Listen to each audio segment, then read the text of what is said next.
حوالے سے ذرا بتا دیں۔ دیکھو، آج تو ہم نے درخواست یہ فائل کر دی تھی کہ جس طرح نیشنل اسمبلی اور پروونشل اسمبلی کی جنرل الیکشنز ہو رہے تھے تو سارے ڈاکومنٹیشن میں لے کے گیا تھا خان صاحب سے کنسلٹیشن کے لیے، کیونکہ سیٹیں زیادہ ہوتی ہیں، آپ نے پروفائل لکھا ہوا ہوتا ہے تو ڈسکشن بڑا ضروری ہے۔ لاسٹ ٹائم ہائی کورٹ نے ہمیں اجازت دے دی تھی اور مجھے اجازت دے دی کہ آپ ڈاکومنٹیشن لے کر کے خان صاحب کے ساتھ کنسلٹ کر کے فائنل کر سکتے ہیں۔ اس مرتبہ ابھی سینٹ کے الیکشن ہو رہے ہیں، ہم نے درخواست دی ہے کہ اس کے لیے بھی ہمیں اجازت دی جائے تاکہ وہ ڈاکومنٹس ہم ساتھ لے جائیں اور اندر جانے کی اجازت ہو، کیونکہ یہ تھوڑی سی مشکل آ رہی تھی۔ اچھا، یہ سیفر کیس اور توشہ خانہ کیس کے سماعت ہیں، تو آپ کی کیا توقعات ہیں اور خان صاحب عید سے پہلے باہر آ رہے ہیں؟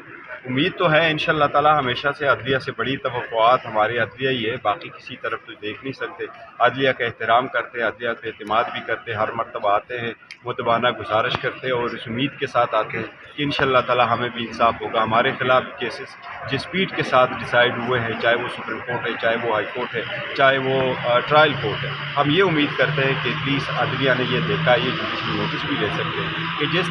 تیزی کے ساتھ، بلکہ میں اس کو تیزی نہیں کہتا کہ یہ ٹرائل ایکسپیڈیشن سے انہوں نے کنکلوڈ کرا ہے، بلکہ غیر آئینی غیر قانونی طریقے سے جس طریقے سے انہوں نے ٹرائل چلائے ہیں، عدلیہ کی ذمہ داری بنتی ہے کہ اس کا بھی نوٹس لے، کیونکہ ان کے سیشن ججز ان کے سپرویژن کے اندر ہے، تو اس لیے ایسے ججمنٹ سے اور